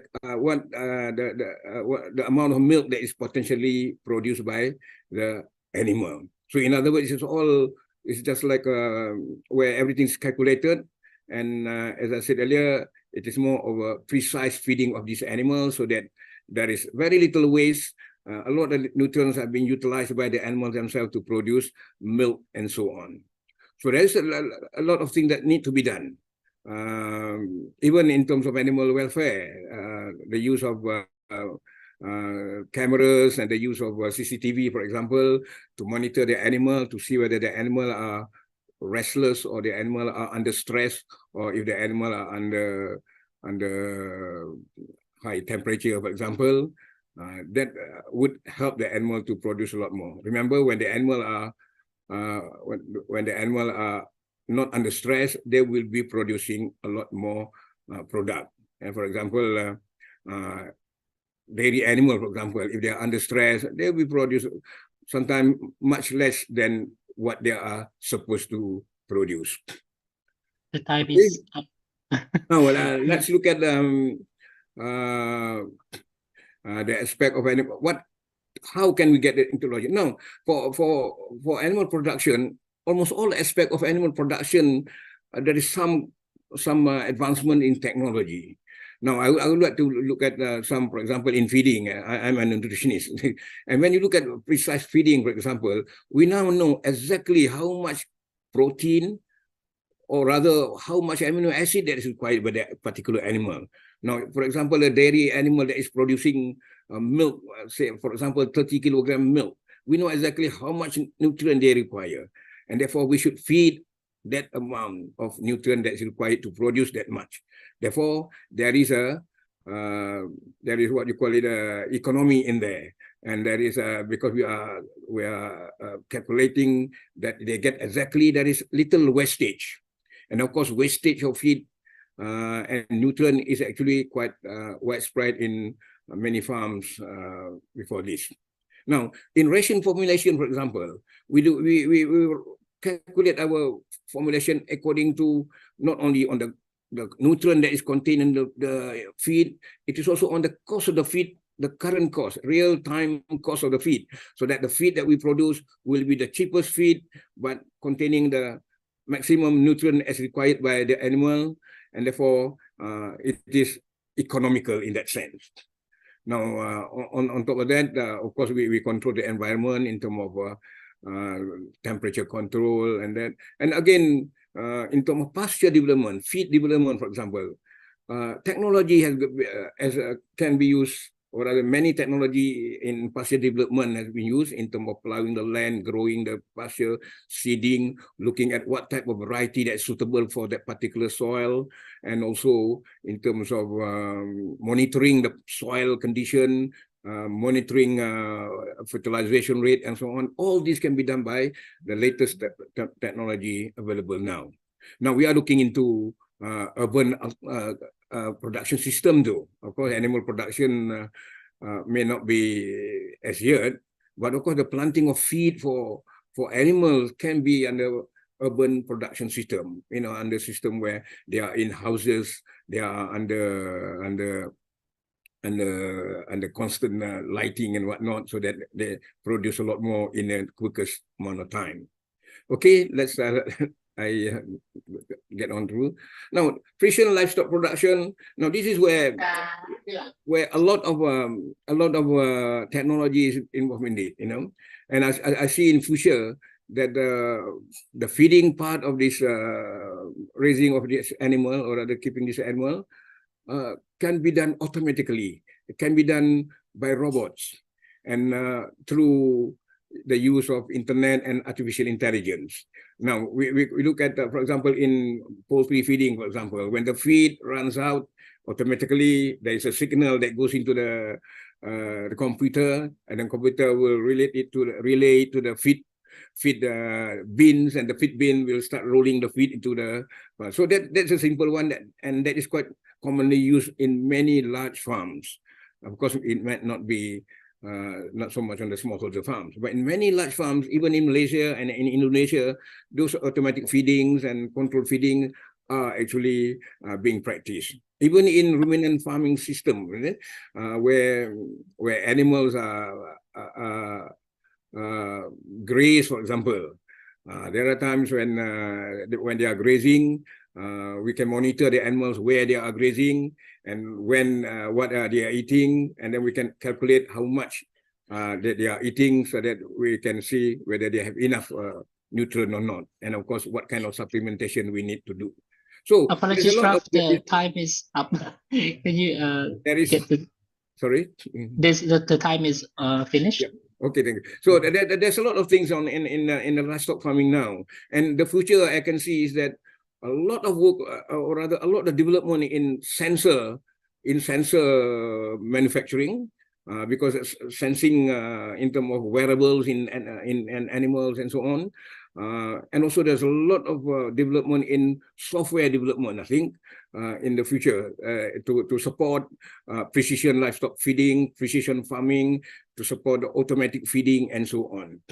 Okay, quickly, again, as I said, I mentioned this just now, so it just go back through. Again, in terms of management, automation of control of temperature and whatnot, this is where technology and will be very important, where we need to develop new type of housing system so that we can control the temperature and humidity and so on. And also remember that when technology comes into this livestock production, we need new set of buildings where this automation, these robots will be able to work on that kind of building. So the present design of animal building may not suitable in the future. So especially in terms of cleaning waste, monitoring waste, and processing waste. That's another important issue in animal production. Okay, I thought I have spoken about this reproduction in the past. So again, in terms of the waste products and so on, in terms of biogas production, biogas is actually a lot of it is methane, and we need to actually capture the biogas that's being produced by the animal, at the same time produced by the effluent, and process it so that we can capture the biogas so that emission is less into the atmosphere. Okay, yeah, robotics, I mentioned this just now. In future, there will be a lot more robotics in animal production, and to keep pace with what is required for human consumption. And I think in the future, we still need animal food. We still need milk, we still need meat for the population. Okay, these are some of the examples I mentioned. Recent techniques in I think in camera, the use of telephone, the use of so many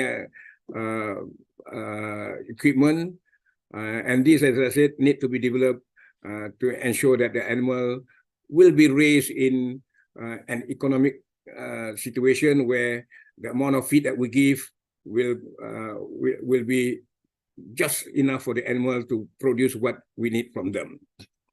Okay, I think this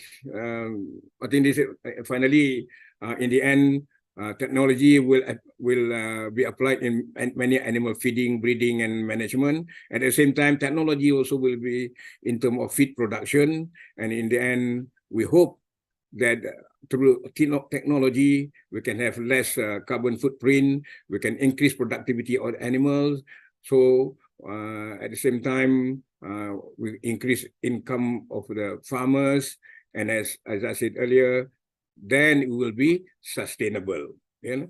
So without technology, it is rather difficult to be sustainable if we were to carry out our animal production system as it is now.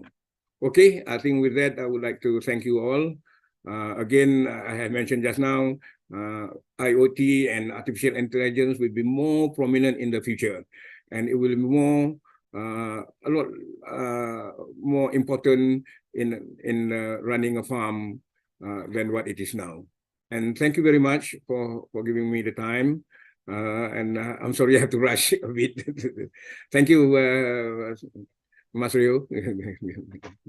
Thank you very much, Professor. It's actually very interesting.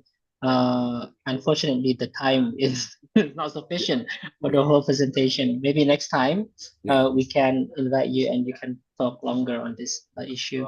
Unfortunately, for the next session, we won't have any time for questions. So for the questions, you can directly submit to us, and we can pass it on to Professor Abdul Razak, and maybe he find the time to answer in the next time. Thank you for coming, Professor. I hope we can see you again in the next event, and hopefully it'll be more expansive on what you've been talking about, which is actually very good. I'm very interested in your talk. So for the last session, the last session is from Professor Ann Disofa, which is the Vice Rector of the Medical University of Peryavis in Samara, Russia. So Professor Disofa? Yes. Yes, okay. Thank you, Yes, Professor, for joining us. Thank you very much. 20 to 30 minutes for your talk, and the time is yours.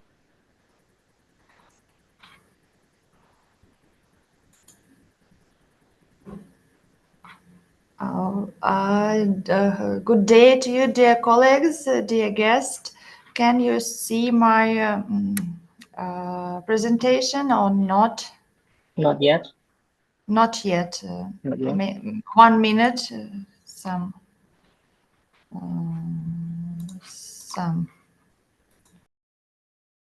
There you go.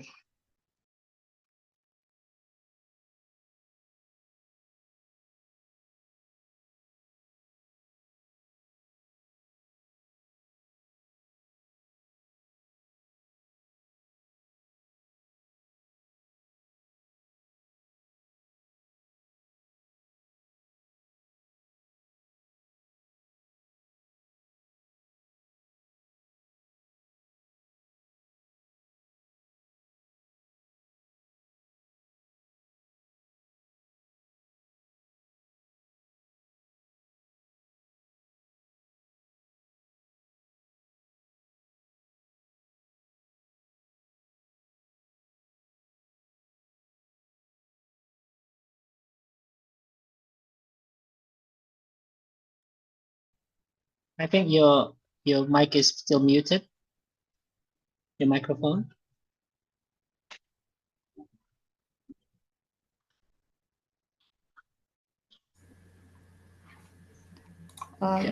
Is it okay? Do you see my presentation? Yes, you can see the presentation. So, thank you very much. Good day to you, dear colleagues, dear guests. Thank you for the opportunity to take part in such interesting conference with such interesting topics. My name is Anna Lisova. I represent Russia, Samara city. Samara is the ninth of the most populating cities in Russia. It's situated on the longest river Volga, on two embankments in Russia, Volga and river Samarka and Solok. In our city, we have near 35 higher educational institutes and only two medical universities. Today I will tell you about medical education and medicine, how it is held in our university. Medical University Revis has been working for 30 years. It was organized in 1993. Our university has the license and state accreditation. Over 9,000 specialists have been trained during this period of work of our university. More than 35 of teachers have a degree PhD, the doctors, professors. Our clinics are main clinics sized in university clinics, and modern Revis occupies a great place among leading higher education institutes in Russia. Medical University Revis ratings, the recognition and status of the university is confirmed by its place in global ranking. Revis takes the first place among non-government universities in Russia, 15th place among all Russian medical universities. However, we have 59 medical universities in our country, and Revis is on the 15th place. And the university entered the top 100 best universities in Russia, and we have this top from 2019 years. We take the place in these ratings. The structure of the medical university Revis is big. We have department. We have university in Moscow, St. Petersburg, Samara, Saratov, and in all these cities, it is multi-level, step-by-step structure of education to make good doctors, good specialists. Today in the university, the structure of education, first it is preparation for admission to the university. It is a secondary vocational education for nursing, pharmacy, orthopedic, and dentistry. From this year, we have 3 colleges. It is Samara Medical College, Moscow Medical College, and Saratov Medical College too. Then it is go higher education. It is bachelor degree in nursing, specialty in general medicine, dentistry, and pharmacy. We have 4 faculties. It is a medical faculty, faculty of dentistry, faculty of pharmacy, and faculty of medical medicine and social science. And we have 14 multidiscipline departments which prepare future doctors. Then goes the next step. It is residency. For two specialties most popular in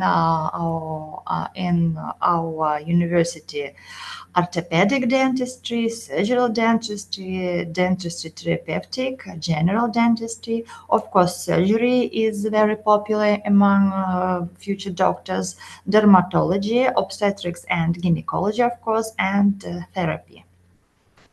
Then goes Faculty of Continuing Education. We have 72 professional retraining programs, so 41 advanced training programs, and 334 programs for with registration by Russian Ministry of Health. Our teachers' lectures are very scientific activity. Our departments studying the such topics like pathogenetic mechanism of atherosclerosis, improving methods of its treatment, education of patients with family hyperlipidemia, study impact study hyperbaric oxygen therapy for patients with injuries, study regulatory neuropeptides and infertility, many studies of oral immunology, and etc. All the heads of our departments have scientific interests in different areas.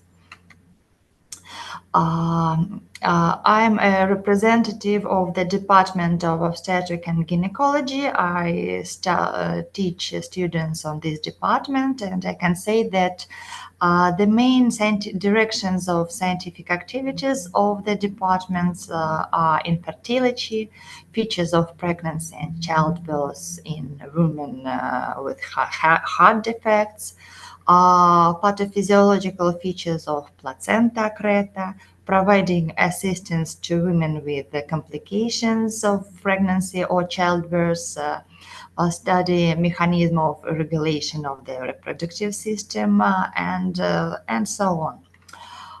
So here on the slide, you can see one of the scientific directions. Our department study the method of express diagnosis of female endocrine infertility.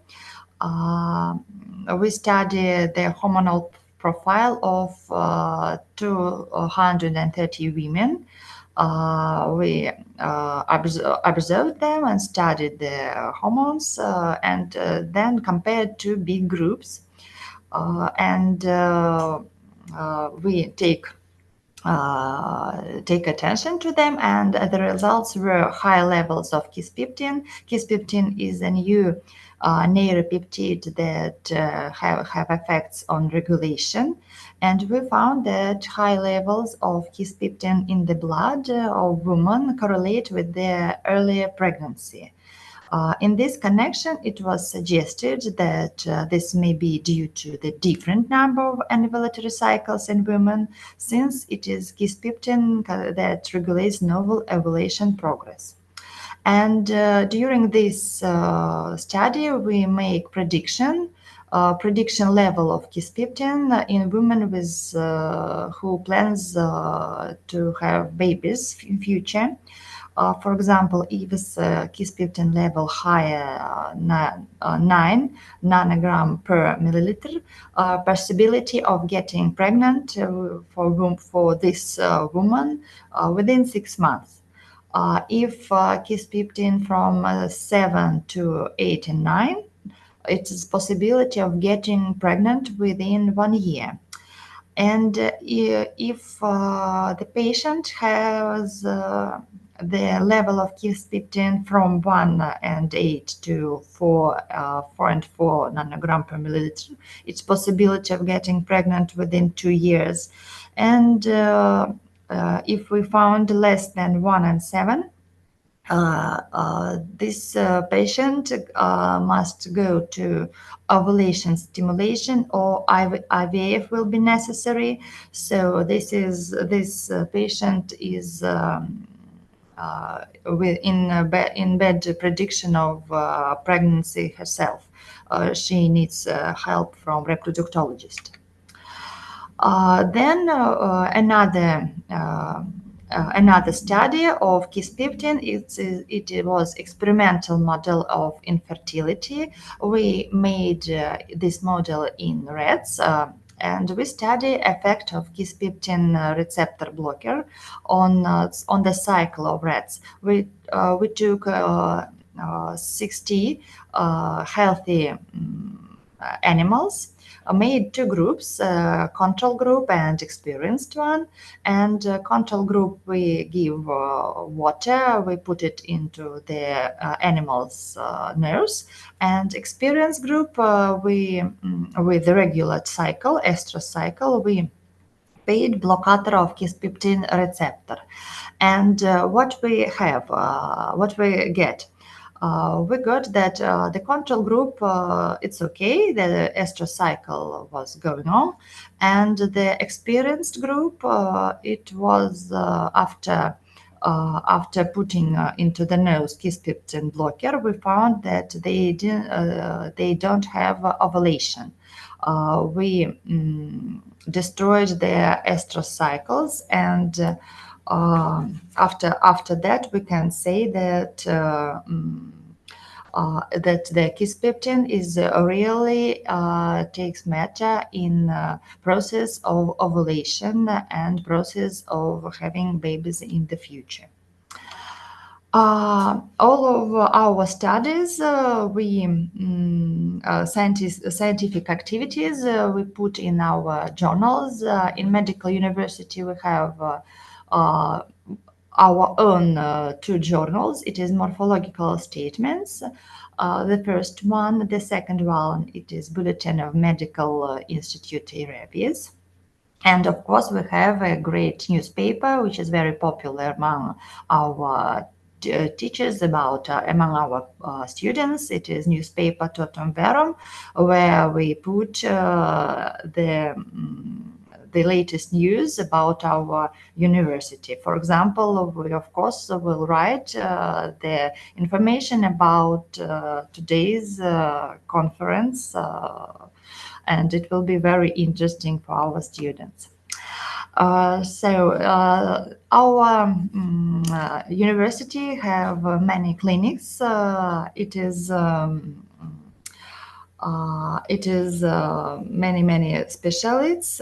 It is clinics of medical clinics Revis, Academy of Stomatologists, Academy of Dentistry, which is located in Samara and Moscow.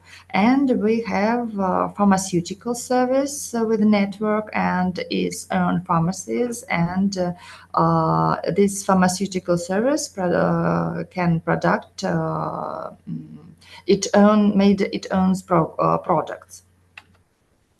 Multidisciplinary clinic, Revis, it is the main clinic of our university. It consists of polyclinic, it is diagnostic departments with the X-ray department. Here is computer tomography scan, MRI scanning, functional diagnostics, ultrasound diagnostics. We have outpatient chemistry therapy center. We have this very big clinic with many parts. This clinic is very popular, always orthotechnic, teeth in one day. The clinic has own dental laboratory and dental implantation using navigation surgical guides. So here are some photos from Academy of Dentistry. This patient came in the morning with problems with the teeth, and in digital printer with help of the scanner, the doctor made this patient new teeth, and in the evening this patient can go with new teeth home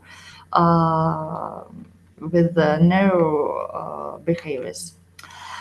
So of course we fight against from COVID 19 and more than 1,000 of students provide assistance in COVID hospital.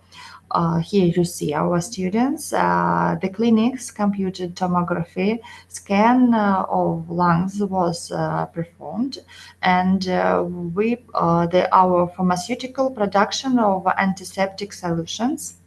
And of course, now we have many scientific researches of the rehabilitation after COVID infection.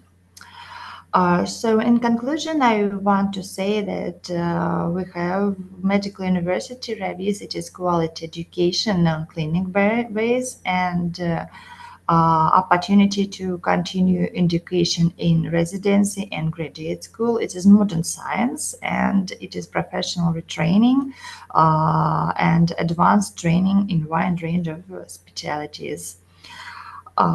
Thank you for your attention. Thank you very much. Thank you very much, Professor. Is there any questions? I think we can have one question.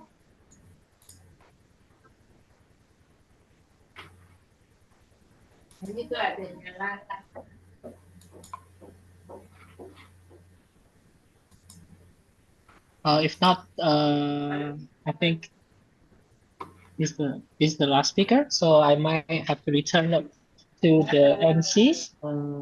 Pak Imam, are you here? Hold on. Thank you very much.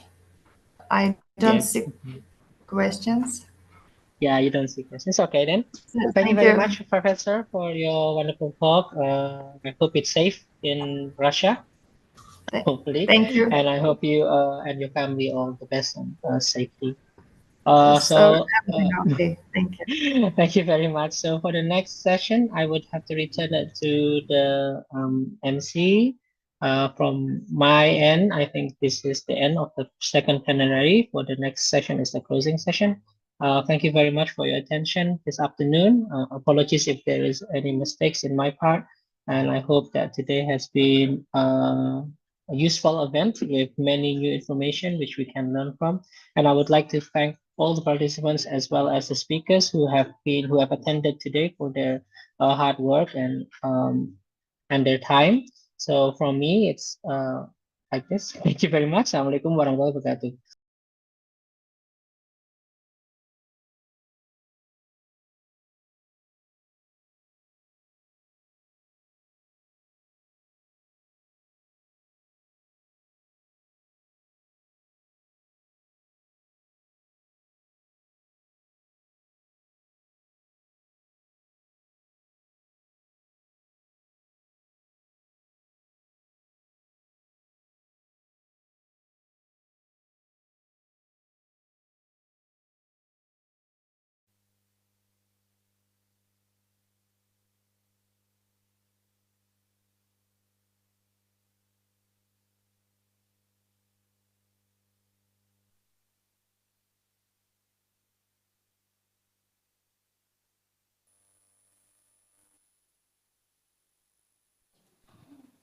Check.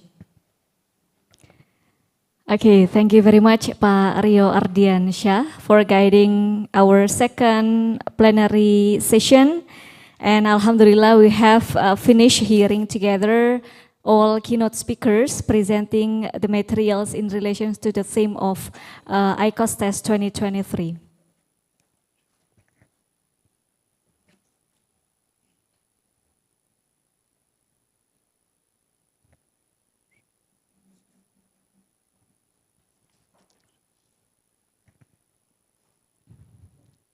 Okay, ladies and gentlemen, we'll start the closing ceremony of the second international conference on science, technology, and engineering for sustainable development.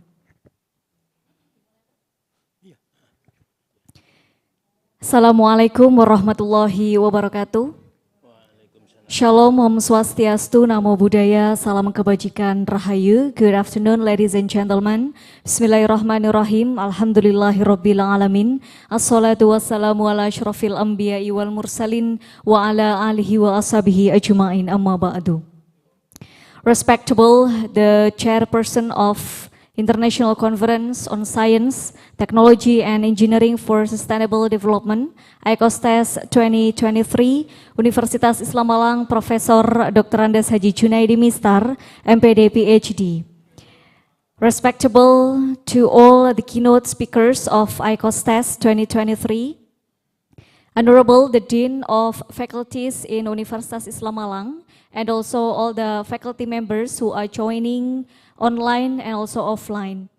Honorable all the presenters and participants of ICosTES 2023, all dedicated committee members and all the invited guests.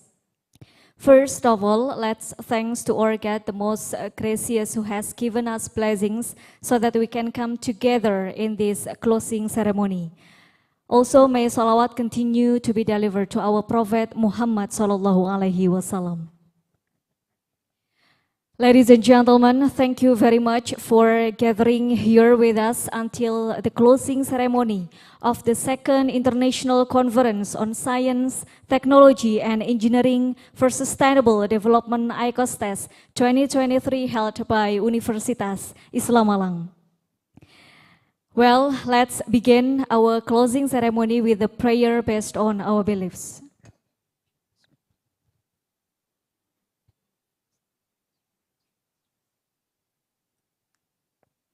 Ladies and gentlemen, the next agenda is reciting Salawat Nuril Anwar together.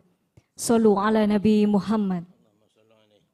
Allahumma salli ala Nuril Anwar wasiril asrari wa tiryakil ahyar. Wa miftahi babil yasari sayyidina wa maulana Muhammadinil muhtar wa alihi al-adhari wa ashabihil akhyar adada ni'amillahi wa ifdali adada ni'amillahi wa ifdali.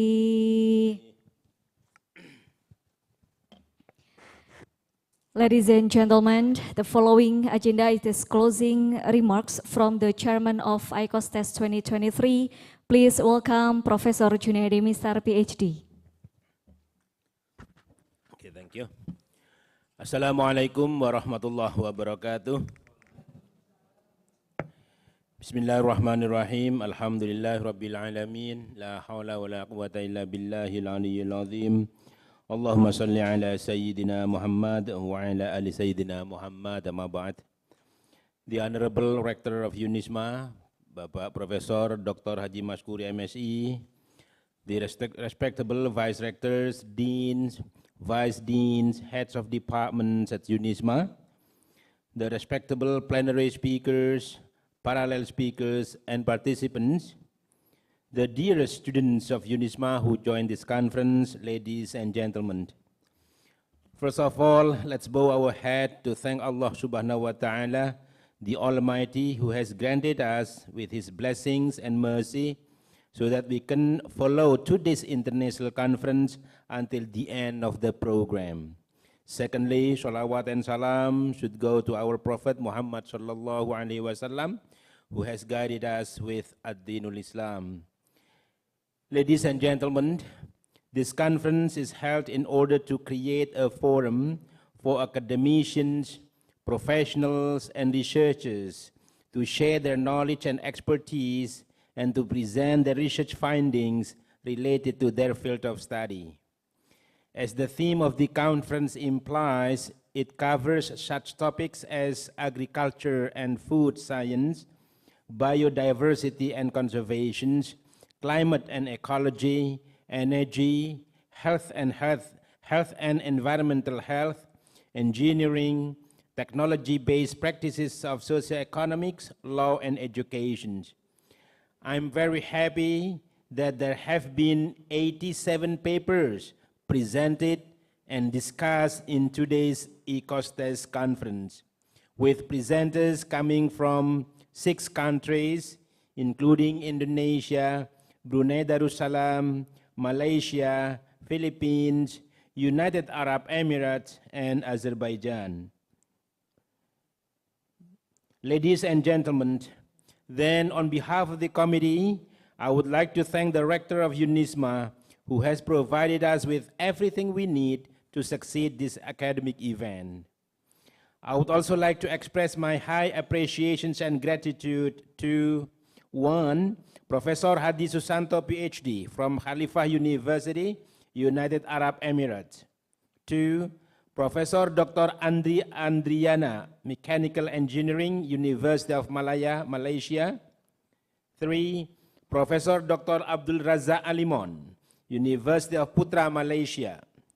And 4. Associate Professor Ann Lisova, PhD from Medical University Revis, Samara, Russia, who have been willing to be the plenary speakers of the afternoon sessions.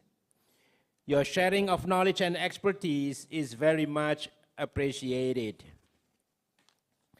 I would also like to thank the parallel session speakers coming from all over Indonesia and abroad. Your contributions must also be of great significance for sustainable development of science and technology.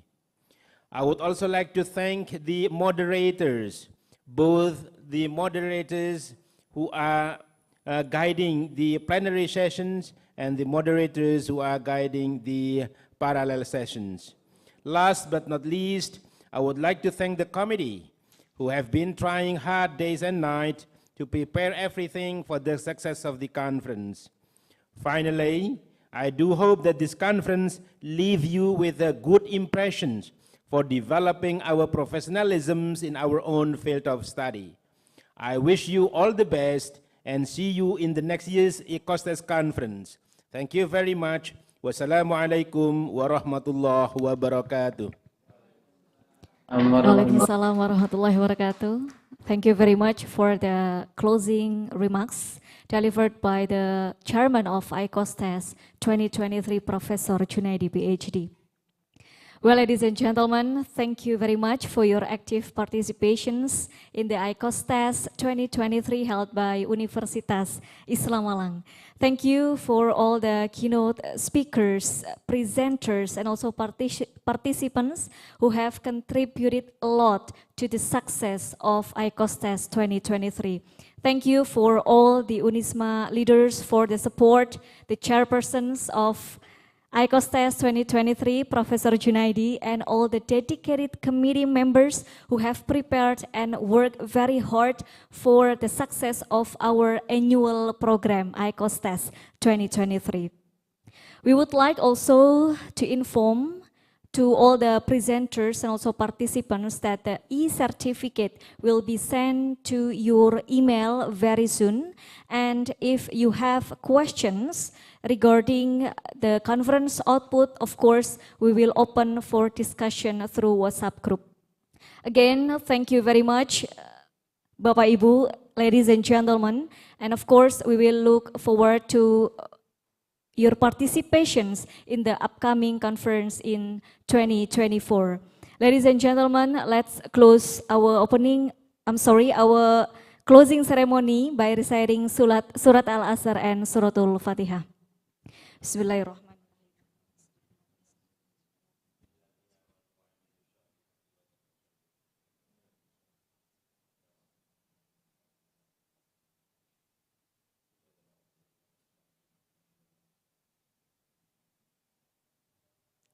Thank you very much and see you again in the conference 2024. Wallahul muwaffiq ila aqwamit thoriq. Wassalamualaikum warahmatullahi wabarakatuh.